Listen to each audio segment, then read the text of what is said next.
quadros de avanço financeiro da obra, todas, enfim, as demais condições precedentes, né, relacionadas aos certificados de garantia, né, e a gente procurava propor medidas para agilizar.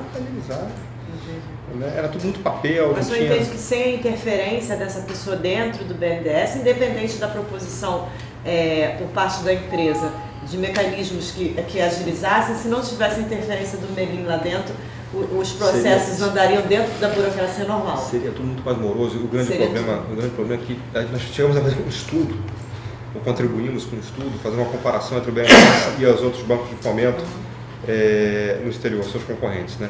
Enquanto o americano demorava 60 dias entre aprovação e desembolso, primeiro desembolso, enquanto o chinês demorava também 60 dias, o francês 90, né? O BNDES demorava 587 dias para fazer entre a aprovação e o primeiro desembolso. Isso mata, né, qualquer exportador. Né? Mas... Então, existia essa correia de transmissão permanente que tinha muito a ver com esse oxigênio que eu estou chamando de oxigênio para as obras, que era a liberação de recursos, de fato. Entendi. E depois que, com a contratação da DM, né, e com a ida do Melim para a superintendência, você falou em 500 e poucos dias para a liberação do recurso, primeiro desembolso, esse prazo, assim, concretamente, o senhor sentiu uma redução em benefícios? Melhorou um pouquinho, mas não dramaticamente. Melhorou um pouquinho, mas essa melhora foi em função disso? Sim, porque eu reputo que sim, também. Acho que isso ajudou. Se eu disser para a senhora não ajudou, eu vou estar lhe passando uma percepção errada. Eu acho que ajudou sim. Que tinha alguém ali diligentemente funcionando como essa correia de transmissão, atualizando, enfim, no detalhe, cada processo burocrático e tal. Entendi. E isso ficava no mundo de impressões ou isso era dito? Não, isso era dito porque eu conversava com o Álvaro Vereda, né? Conversava com o próprio Melim, muitas vezes conversamos juntos, fora do banco, em almoços, jantares, né? Enfim, falava, né? Conversava, né? E enfim, eles se mostravam diligentes, proativos, né? Havia essa coisa da correia de transmissão, de fato, ia e voltava, né? Assim, olha, tá andando, olha, tá faltando isso, tal documentação, o gargalo tá assim assado.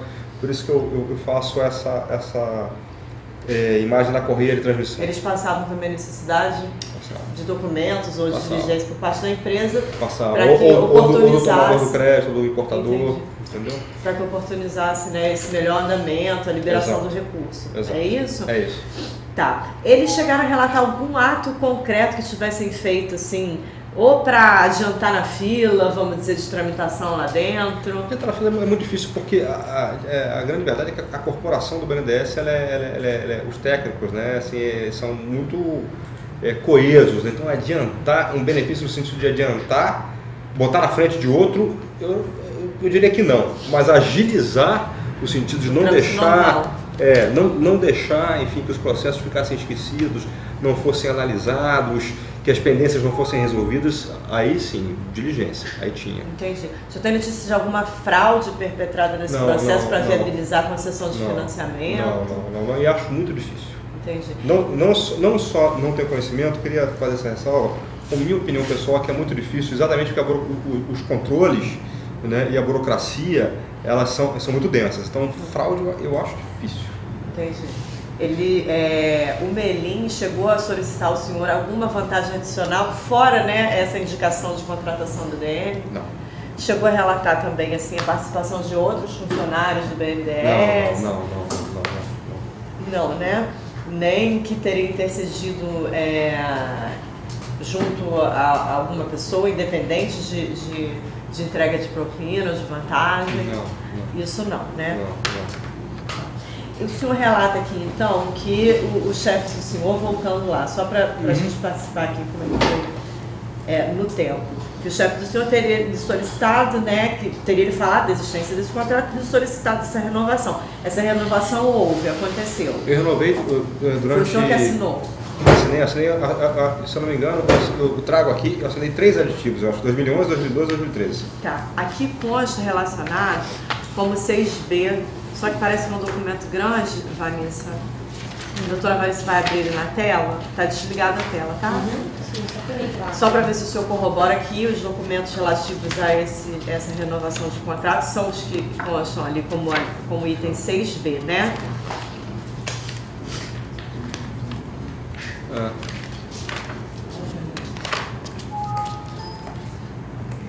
Enquanto ela está mostrando ali,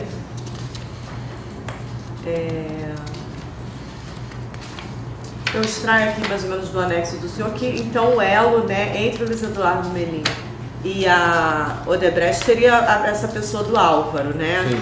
Que seria. Então o senhor chegou a participar fora desse momento, dessa reunião que foi para discutir essa exigência aí de financiamento? Os documentos eu já mostrei para o senhor, que o senhor produziu uma nota técnica acerca desse assunto, com o Álvaro Luiz ou com o Luiz Eduardo Melim fora dali, para tratar desse assunto, da contratação dele? Deixa eu ver se eu entendi bem a pergunta da senhora. Eu me encontrava com frequência com o Álvaro Vereda para atualização dos projetos, para que ele passasse para o Melim, né, e me retransmitisse as impressões do Melim, e eu me encontrei com o Melim algumas vezes, com o Álvaro Vereda e sem o Álvaro Vereda, invariavelmente para tratar dos nossos projetos. Algumas vezes, inclusive, com o Marcelo. O Melim pedia para estar com o Marcelo algumas vezes, né, e eu participava dessas reuniões. Entendi. É 6B o item. Sobre o... Acho que não apareceu ainda, né? É porque são vários documentos, então aí, só para ver se o senhor reconhece. Reconheço. Eu acho que esse é o contrato original. Esse o senhor assinou? Não, eu acho que esse é o primeiro contrato. O contrato original assinado pelo meu antecessor. Sim, Antônio Almeida, meu antecessor. Aí o seguinte deve ser o aditivo que eu já assinei. Renovação, isso.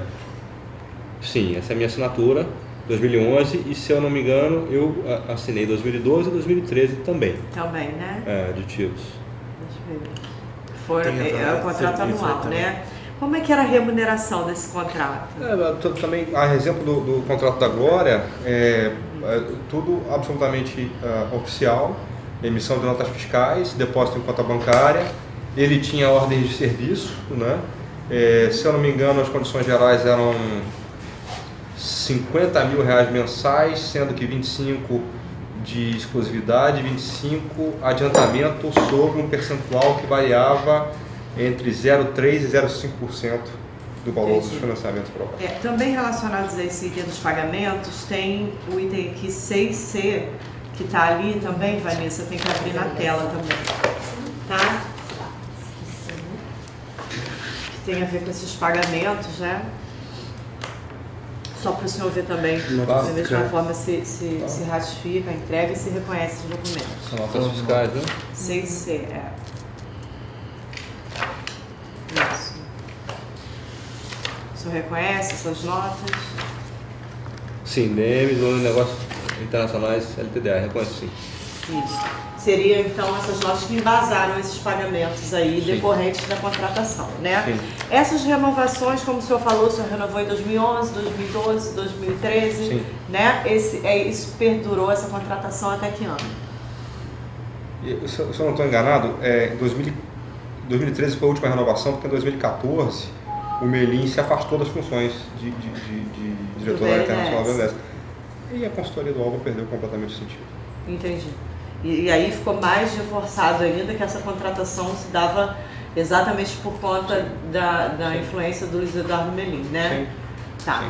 Sim. Só voltando aqui um pouquinho, eu perguntei ao senhor sobre esses encontros. O senhor então falou que recorrentemente encontrava o Melim para tratar de assuntos de interesse da empresa, do Odebrecht, dos projetos, né? Junto à BNDES. Nesses encontros, alguma vez participou o Álvaro? Participou porque tinha vezes que eu encontrava com o Melim. Eu tive reuniões com o Melim no banco, algumas, recebido oficialmente e tal. E, enfim, tive reuniões fora do banco, em almoço ou jantares. Eu gostava muito de jantar, né? Porque aí nos conversava somente sobre os projetos, né? O Melim também é um homem de análise de conjuntura, um homem, enfim, de leitura de cenário político, né? Então ficava uma coisa mais, uma conversa mais geral, mas sempre, eu sempre tratava dos nossos não era só uma reunião de um jantar de trabalho. Tratava-se do trabalho, tratava-se dos projetos de interesse, eu atualizava, né, os projetos para estar ciente, poder trabalhar diligentemente, mas se falava também em funcionário político nacional e internacional. De outros assuntos, entendeu? E o Álvaro participando? Participava. Né? Esses encontros fora, jantares, o senhor se recorda de locais? Me lembro de dois lugares que nós nos encontramos mais de uma vez, eu acho. Um restaurante que eu acho que não existe mais, no Leblon, no Rio de Janeiro, chamado Chelami Martin, na Avenida São Martim, e no Oeste Café, na Dias Ferreira, que existe até hoje. Entendi. Ou o Álvaro ou o Luiz Eduardo Melim chegaram a relatar algum repasse, né, em decorrência desses pagamentos para o Luiz Eduardo Melim, da DN para o Luiz Eduardo Melim? Não, o Álvaro nunca relatou nenhum repasse. Ele fez alguma interferência, o Luiz Eduardo Melim, no valor desse contrato? Não. Tinha alguma exigência de majorar o preço desse contrato por parte do Álvaro, dele? Não. Também não, né? Não, os aditivos foram celebrados nas mesmas condições originais. Entendi. Esse favorecimento de projetos, né, aí no trâmite, tanto no trâmite quanto na liberação dos recursos, né, dos desembolsos de financiamento, o senhor se lembra relacionados aqui projetos de interesse do Odebrecht? Não, tem uma lista que eu apresento. Enfim, eu vou apresentar aqui para o senhor o documento 6D, o senhor corroborar se é a essa lista que o senhor se refere. Sim, já vi que é essa. Nesses projetos, então, o senhor pode dizer que houve interferência dele no trâmite, na agilização para a liberação dos financiamentos e dos desembolsos, do Luiz Eduardo Melim no BNDES? Sim, do Álvaro para o Luiz Eduardo Melim. E eu acredito que o Luiz Eduardo Melim tenha sido diligente. Acredito porque é aquela lógica da correia de transmissão. Veja,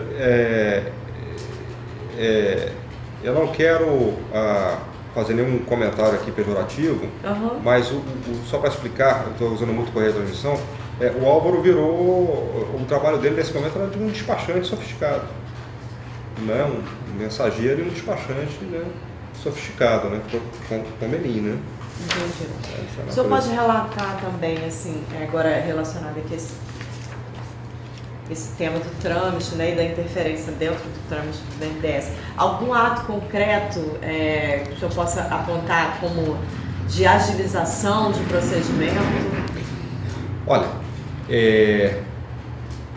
isso virou uma sistemática, né? Então, assim, isso virou uma coisa permanente, né? Então, o Álvaro, ele nos informava das aprovações dos projetos nas reuniões ordinárias de diretoria, nos informava se os projetos tinham sido pautados para as reuniões ordinárias de diretoria, se tinham sido aprovados nas reuniões ordinárias de diretoria, né? Se tinham sido pagados. Eu entendo que a única maneira dele ter essas informações era na interlocução com o Melim. Então, eu não saberia apontar assim, um exemplo específico. Isso passou a acontecer com esses projetos todos que eu estou lhe mostrando. Né? Quer dizer, esse trabalho que eu aqui classifiquei de sem nenhuma, não quero ser pejorativo, de despachante sofisticado, isso virou uma sistemática corrente permanente. Né? Mais uma vez, a corrente de transmissão. Teve um problema. Tinha milhares de pequenos problemas burocráticos, milhares, né, que, enfim, havia uma atenção diligente, né, no sentido de cumprir as etapas. Entendi. Havia pedido direto para que o Álvaro interferisse fazendo X ou Y junto ao Eduardo Melim? Eu digo assim, já atos concretos de padronização de documento, de coisas desse tipo. Os pedidos quem fazia o senhor diretamente? Sim, eu conversava com o Álvaro e muitas vezes eu até lhe mencionei essa coisa da agenda positiva, né? Que eu trago até aqui uma nota. Isso foi objeto de uma reunião minha com o Melim e isso pautou também uma reunião do Marcelo com o Melim. Isso eram temas, enfim, cotidianos do trato, né? Porque, de fato, a burocracia era nós entendemos assim, era um limitador de competitividade. Né? Entendi. Tem um documento aqui, o item 6E, né? Que seria relacionado a esse assunto especificamente. Deixa eu dar uma olhada. Se fosse um conjunto de propostas para redução de burocracia, queria que o senhor identificasse E se pudesse, assim, relatar, né, agenda, o que ele pediu? Agenda positiva, né? Por exemplo, a gente colocou assim, item 1, identificação de gargalos dos processos de contratação e desembolso do BNDES Exim. Aí, nossa opinião, nossa avaliação. Gargalo evidente no processo de desembolso é a falta de modelos padronizados nos documentos. Ou seja, um documento chamado autorização de desembolso, AD, cada vez em um modelo diferente. Então, para preencher, né, era difícil. Quadro de avanço físico da obra, relatórios de auditorias, faturas, os modelos não eram estáveis, mudava. Aí apresentava o documento, não, agora não é mais assim, agora é assado, tem que fazer de novo e tal. E isso tinha como consequência o não desembolso. E isso afeta o negócio, porque aí, enfim, a gente tem que ficar bancando a obra com recursos próprios sem vira o caixa.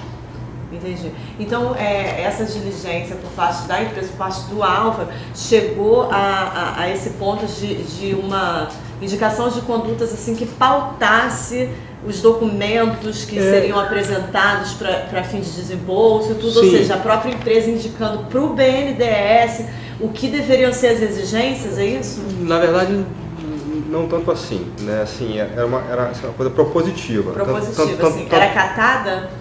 Tanto é que está aqui, isso aqui é até um resultado, né? Encaminhamento. Lenha Luiz Eduardo Melim. Sugeriu a contratação de um estudo independente para não ficar a empresa, né? Para identificar os gargalos, né? Uma auditoria, um estudo independente para identificar os gargalos e incrementar a eficiência no processo, ou seja, uma empresa especializada em processos que pudesse analisar o processo do BNDES e ela fazer as sugestões, porque era o exportador falando. Né? Isso, por exemplo, foi acatado pelo BNDES? Isso não. Essa padronização de documento, né, para não haver, de uma vez preenche modelo e da outra vez outra. Olha, eu imagino que tenha melhorado um pouco, porque isso também era muito assim, operacional e eu não... O senhor tem assim condição de identificar assim, alguma indicação específica, uma sugestão, uma proposição da empresa nesse sentido que tenha sido acatada como processo dentro do BNDES? Eu diria para a senhora que não,